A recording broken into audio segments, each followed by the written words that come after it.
Estimados irmãos, a paz do Senhor Jesus, fizeram-me uma pergunta e eu vou responder. A pergunta que mandaram para mim foi: por que os demônios entraram nos porcos?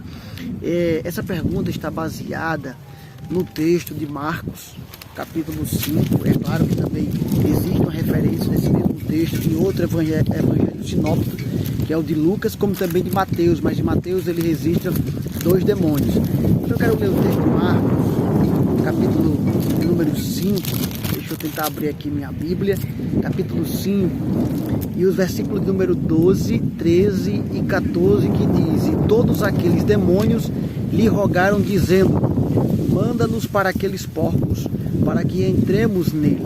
E Jesus logo lhe permitiu. Saindo aqueles espíritos imundos, entraram nos porcos, e a manada se precipitou por um despenhadeiro no mar, eram quase 2.000, e afogou-se no mar. Meus irmãos, essa pergunta que nos fizeram, nós vamos responder, ela ainda suscita outros 2 questionamentos. Primeiro, por que os demônios rogaram para entrar nos porcos? E segundo, por que Jesus permitiu isso? É isso que nós vamos responder neste vídeo de hoje, neste cenário paradisíaco, obra da criação. Estamos na praia da Redonda e Areia Branca, e como me fizeram essa pergunta e estou nesse cenário, irei responder nesse cenário fora do comum que enche nossos olhos. Então vamos lá, vamos para as questões aqui que foram propostas para respondermos para vocês. Bom, para nós respondermos a esse questionamento, precisamos adentrar no contexto do texto que nós lemos. Jesus está saindo da Galileia, ele rompe essas fronteiras da Galileia para anunciar o evangelho a um povo gentil, e ali se depara com um endemoniado em Gadara. Esse endemoniado andava pelos sepulcros, nem os grilhões eram capazes de prendê-lo, as cadeias, tudo ele rompia, era uma força sobrenatural. Haviam demônios que estavam atormentando esse homem. E quando Jesus está chegando nesse local, que é interessante, porque esse homem endemoniado, possivelmente ele já tinha esse costume de quem se aproximava dele querer afugentar, porque é natural que alguém se depare com um demônio e tenha medo. Você há de convir comigo que já, talvez você do outro lado aí já passou por alguma situação em que viu uma pessoa endemoniada e a gente vê as pessoas correndo com medo, inclusive crentes dentro da igreja. Então é natural que as pessoas tenham medo de quem está endemoniado, e o demônio gosta de fazer isso, de amedrontar, por medo. Então era natural que aquele homem, ao ver alguém se aproximando dele, buscasse atormentar outras pessoas, além daquela que já estava sendo atormentada, colocar medo, afugentar. Então, quando aquele endemoniado vê um barco se aproximando e as pessoas que vão sair no barco, possivelmente logo intentou assustar aqueles homens que iam chegando. Não sabia ele que quem estava chegando ali era o Todo-Poderoso Jesus. E quando ele se depara com Jesus, ele adora. Esse termo adorar aqui é proskineo, que significa tanto a adoração do crente fiel, do crente verdadeiro, aquela adoração que nós conhecemos dos crentes que louvam o nome do Senhor, que exaltam o nome de Jesus, mas também esse verbo proskineo também tem um sentido de humilhar-se. Então essa adoração, esse termo proskineo que aparece aí em Marcos 15, na verdade é humilhação. Eles se humilharam diante de Jesus, eles se humilharam diante do Filho de Deus. Essa humilhação desses demônios que estão nesse homem é uma antecipação do que Paulo escreveu aos Filipenses, do capítulo 2, versículo 9 ao 11, dizendo que Deus o exaltou soberanamente e lhe deu um nome sobre todos os nomes, para que ao nome de Jesus se dobre todo o joelho dos que estão no céu, na terra e debaixo da terra, e toda língua confesse que Jesus Cristo é Senhor, para a glória de Deus Pai. É essa adoração proskineo, no sentido de se humilhar. Aqueles demônios se humilham diante do Senhor Jesus, diante da glória do Filho de Deus. Os demônios se prostram diante da majestade, da soberania de Jesus. E o que são esses demônios? Demônios são como parasitas que precisam de um hospedeiro. Eles podem andar vagando por qualquer lugar da terra, mas eles buscam hospedeiros, buscam seres vivos nos quais possam estar, tomar possessão, tomar posse e atormentar essas pessoas. E através delas atormentar outras pessoas, porque o grande objetivo dos demônios de Satanás é destruir a obra de Deus. Então demônios são verdadeiros parasitas. E olha que cinismo dos demônios.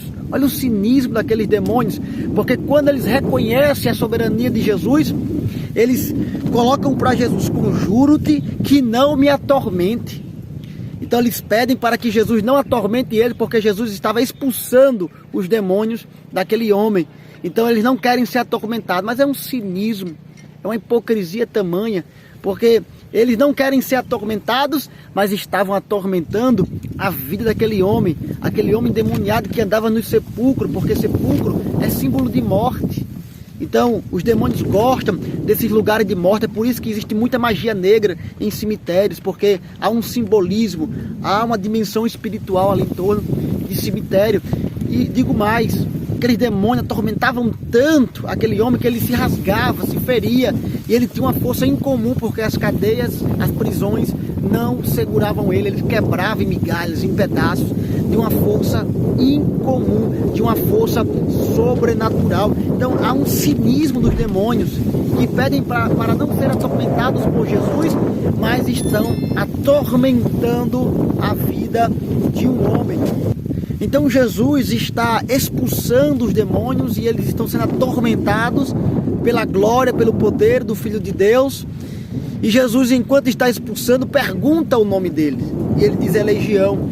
E essa legião é justamente uma referência a um número de soldados romanos, 6.000 soldados.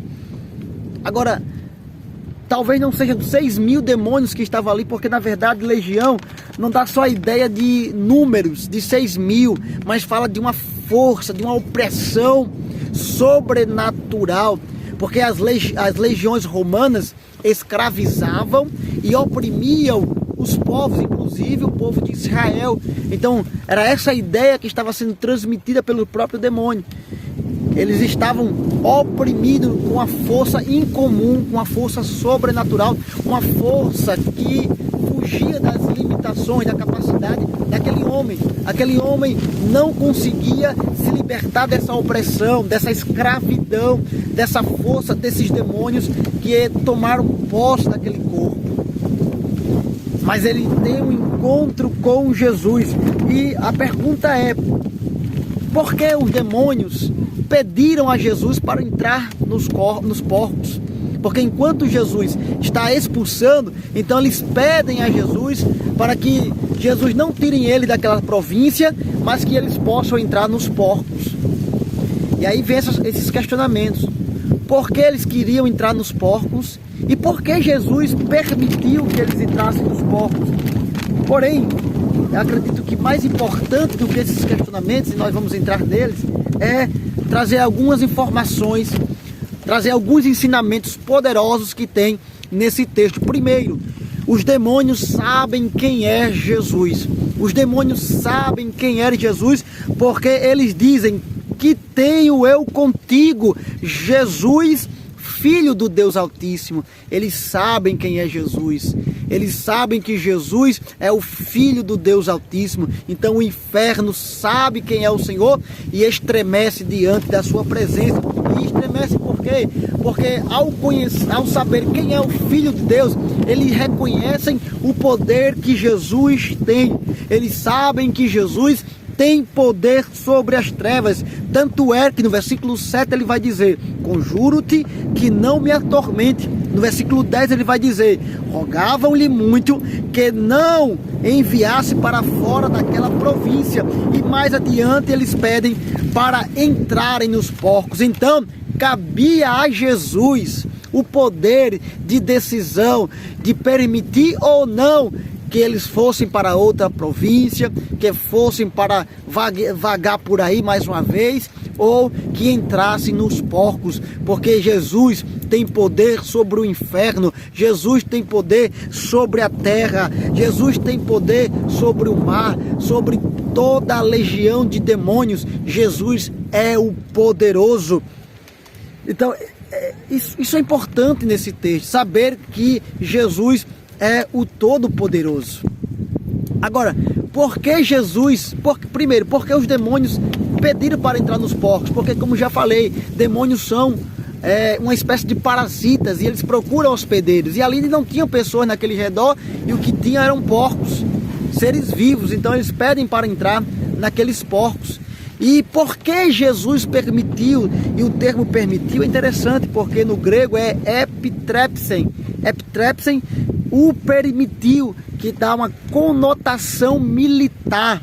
Olha que interessante, Jesus é o Senhor dos exércitos que tem uma autoridade superior. É como um conflito de uma guerra entre nações. E quando a nação tem um poder maior do que a outra, quando uma nação é superior à outra, quando a nação vence a outra e exerce sobre ela uma autoridade maior, ele exerce um poder de conotação militar, política, imperial, porque ele governa, ele é mais forte. Jesus é mais forte do que as trevas, Jesus é mais forte do que o inferno. Então é Jesus quem permite que os demônios entrem naquelas manadas de porcos. Por que Jesus permitiu? Para mostrar o que estava no coração daqueles homens de Gadara. Jesus permitiu que esses demônios entrassem nos porcos e permitiu que os porcos, ao receber aqueles demônios, precipitassem num despenhadeiro, no mar, para mostrar o que realmente estava no coração daqueles homens de Gadara. Porque os homens de Gadara sabiam quem era aquele endemoniado, e a Bíblia diz que eles olham para o endemoniado e vê que ele está diferente, e vê que ele está liberto, e vê que ele já não é mais a mesma pessoa. E diz o texto que eles temeram e expulsaram Jesus. Olha que interessante. Eles reconhecem o poder de Jesus, o libertador, o salvador, o transformador.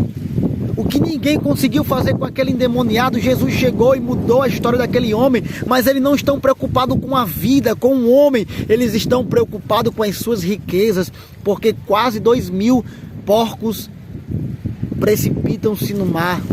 Era a fonte de renda daqueles homens. Mas não importava um homem estar liberto. O que importava era a fonte de renda. E quantas vezes estamos com o nosso coração nas coisas dessa vida e não na obra de Deus? Jesus está a nos trazer uma grande lição.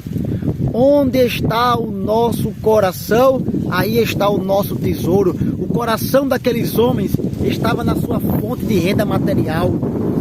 Para eles não tinha um valor, aquela vida não tinha um valor. A libertação deles não tinha um valor. E isso se repete durante os tempos, porque nós também às vezes estamos caindo no mesmo sentimento desses homens. O que mais nos importa são as nossas fontes de renda, são as coisas dessa vida, e desprezamos aquilo que é essencial, a vida, o outro, o amor ao próximo. Então Jesus permite que os demônios entrem naqueles porcos para trazer um grande ensinamento. Uma vida tem um valor extraordinário. Jesus chama a nossa atenção para que a gente olhe e perceba que aquela vida que foi liberta tem um valor muito mais do que qualquer tesouro nessa terra. Então que a gente possa seguir esse exemplo de Jesus e perceber que uma vida tem valor. Uma vida tem valor para o Senhor. E saiba de uma coisa, Jesus tem poder sobre o mal. Nenhum mal vai chegar à sua tenda, meu irmão. Nenhum mal vai chegar no seu lar se você está debaixo da proteção de Deus. Não tema a magia negra, não tema a obra de macumbaria, não tema se colocar o teu nome na boca do sapo e amarrar no sapo, não tema se colocar a tua foto lá no cemitério, não tema nada que o mal possa lhe ameaçar, porque maior é o que está conosco. Maior é o que está com você, meu irmão. Que Deus, em Cristo Jesus, nos proteja e nos livre de todo mal.